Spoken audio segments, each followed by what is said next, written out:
Hi, today's video is going to take you through the pre and post course assessments for the ChooseFI International Foundation PreK-12 curriculum. We're going to focus on the high school level survey today. So it's going to be about how do you find it, how do you open it, how do you administer it, and then how do you use those results effectively. Okay, so agenda for today.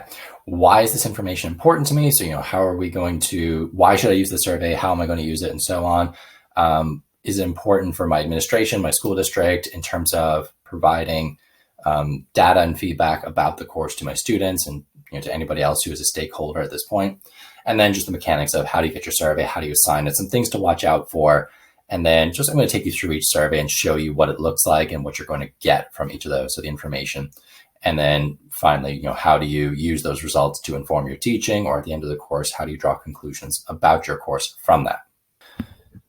So the first question is, why should you give these assessments? And I want us to talk about establishing a benchmark.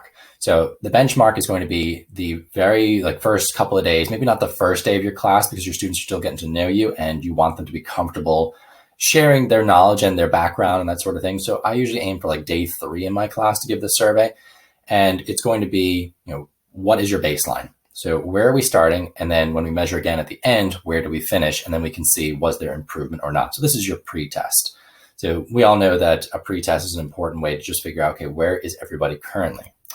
You're going to learn more about your students. So the attitudes, backgrounds, behaviors of your students will tell you a lot about what they are currently doing, what they currently know, and just maybe a little bit about their situation. And if there's some useful information there, sometimes I always find there's a nugget oh, my parent works in banking or in investing. And you're like, oh, guest speaker right there. So you can get some great information from your students from these surveys. Target areas for instruction. We know this is a classic reason to pre-assess. So during the financial knowledge survey and also the backgrounds, behaviors, attitudes, we can find out the things that our students currently know, currently believe, currently do. And then the things that are maybe weaker or not up to par for where we want our students to finish, we can target those for more instruction. The experiences that students have, there's always a good story in there. I mentioned the ones about parents that could be useful resources, but also students who have different ideas, different stories, have done different things that could really inform your teaching. For example, this current semester, I found a student who has a grandparent who's really into real estate investing, and he's been kind of putting that bird in her ear, for as long as she's been alive. And she's telling me, I want to do real estate investing because my grandpa did. I'm like, awesome. Let's hear those stories. What did he have to say? So she's going to be able to share that with the class and kind of stimulate some conversation around real estate investing, which I'm really excited about. And then finally, when we get to the end, we're going to figure out how effective the course was. So you've got your baseline, the early benchmark, and then you're going to measure it again at the end. And we're going to talk about, how did their financial knowledge improve? That's the kind of nuts and bolts. They got a score. How does that score improve? But also the attitudes, behaviors, beliefs, how did that change? Has your students' mindset towards money shifted? And that's a really cool thing to be able to measure and to be able to say, you know what? I can show you from my data that students now believe that they don't have to carry debt the whole time, that a used car is better than a new car, that index fund investing is a safer option than stock investing, or that investing at all is something that they feel comfortable doing. So those are the things that a financial literacy test does not tell us.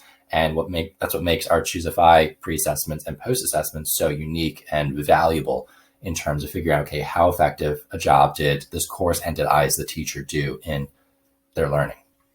So I'm going to take you to the ChooseFI Foundation Curriculum website. Now that's choosefi.com/PreK-12 if you want the short link, or you can go to ChooseFIFoundation.org and navigate your own way to this page.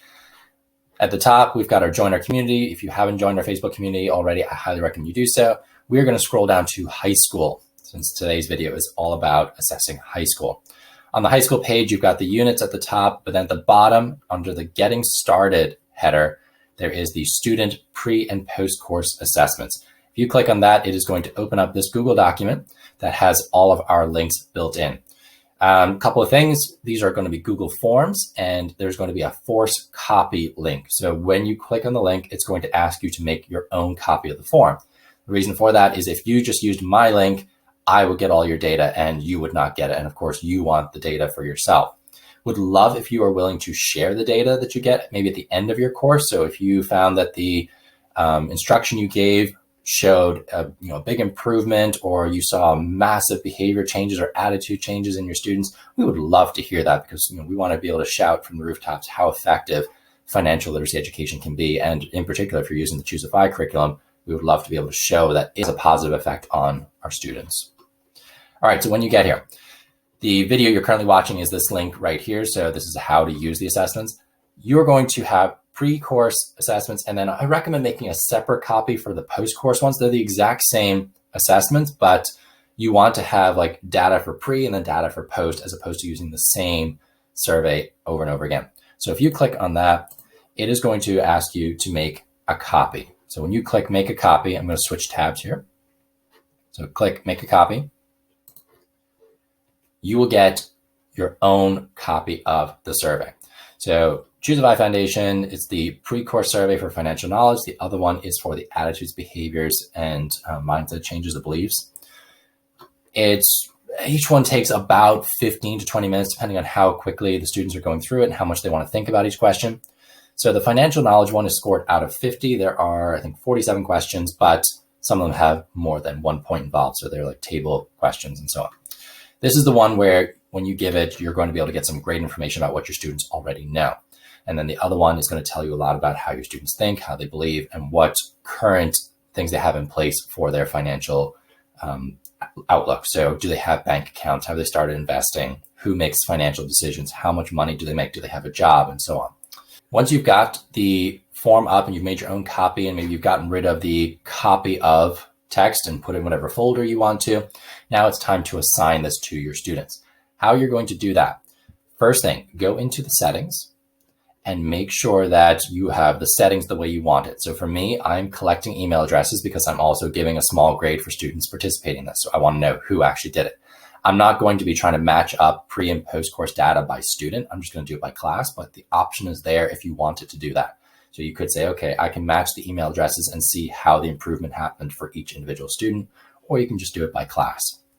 If your school district restricts the email addresses that can access your material, you might want to consider doing that as well. So you could say, okay, this is limited to my school district to do this. You could say students are only allowed to submit this once. So you don't want them going back and doing this 100 times and messing with your data.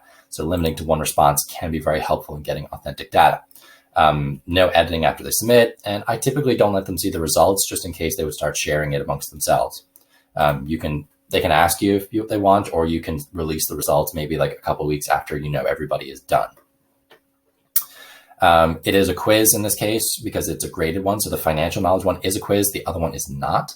So you can have the students get the grade immediately after they submit it, but they can't see which questions, they can see which ones they got wrong if you want, but they cannot see the correct answers. So that's something that could be helpful for your students, or you just don't give them anything at all. Hit save, and then you hit send. So this is going to allow you to get a link that you can post into your learning management system. You can send it out via email. You can embed it in a teacher website if you have one of those. Totally up to you how you want to use this. Students will fill it out, and then you will get your responses. All right, so now what you're going to get out of this: the backgrounds, behaviors, attitudes. What have they done already? What are they currently doing? And how do they score themselves in terms of their financial knowledge, their beliefs about different scenario situations? So for example, do you believe that debt is something that you will always have? And then you say, totally don't believe it, absolutely believe it. And then there's a range in between, and you want to measure where the students are. It's a really cool piece of data to see at the beginning and then at the end as well. Like, how have those behaviors and mindsets shifted? Another one is like, is it, I can make money if I need to. So that idea that if you are in tough times, you can bump up your income, and there are ways to do that. Do they believe in the beginning? Do they believe at the end? So after you show them, okay, here's how entrepreneurship works, here's how a side hustle works, here's how you increase your income, do they believe it or not? Then you shift over to the financial knowledge. Things that you're going to be assessing in here are different vocabulary words. Do they know what they mean? Different entities. So like if you're talking about, what are FICA taxes? What does that involve? Like, okay, it's Social Security and Medicare. What are the 3 major credit bureau reporting agencies? So do they know what those are? Do they know what acronyms mean? And so on. And then finally, the mechanics of different financial topics. So the difference between compound and simple interest. If you get a loan at a certain fixed interest rate, what will happen if you don't pay it after a year or something like that? Like, how does the interest build up? So you're going to get a lot of variety in terms of the information you're going to get, and then it's up to you to figure out how to use that best. All right, so if we're on our survey and we want to check out the results, you can go over here to responses, and you have two options. You can scroll through the responses that are in the information in Google Forms, or you can send those to a Google Sheet. So if you're going to try and measure pre and post and compare the results, it's sometimes nice to put them all in a Google Sheet and then use that for your comparison. So get your Google Sheet tools out. I will probably make another video towards the end of the semester, just kind of going through the mechanics of how that works. So this is a sample class for me, 23 responses, and we're just going to go through how you might use that data. So this is the financial knowledge survey. So what am I going to use this for? First off, the average score. Now, I think this is a little inflated because we're in a virtual environment. So I'm guessing that some of my sample students actually looked up some of these answers, but you never know. Median score, 25 out of 50. I prefer the median to the average because at least that gives me, I think, a more accurate version when you take the outliers out. And, that's 50% financial knowledge, which is about on par for the average American adult. So I would usually it comes in a little bit lower for students, but we'll let it go for this time. This is one thing I really like, the frequently missed questions. So the ones that students did the worst on typically. So the factors that affect FICO credit score, nobody got it right. So I know, okay, we don't know how credit scores calculate. That's going to be an important thing for me to hit on this semester. FICA taxes, a lot of them didn't know it. Okay, so the idea of how interest works seems to be a weak one as well. Just some kind of mechanical stuff, like how long do creditors typically wait before sending you to collections? It's a good thing to know, what is that average time period? The credit reporting bureau. So we want to make sure that all students know how to access their credit report. So clearly that's something I need to look at. Just different things. I'm looking through this. I'm like, okay, these are the topics I need to hit on. So when I go start planning my course out and what topics I'm going to hit, these are the ones that I want to really focus on. So I can see payroll taxes is going to be a big one. Credit and credit cards and all that sort of thing will come in there too. Budgeting looks like it's going to be an important issue. And then maybe something on investing and just compound interest and making sure I hit all that.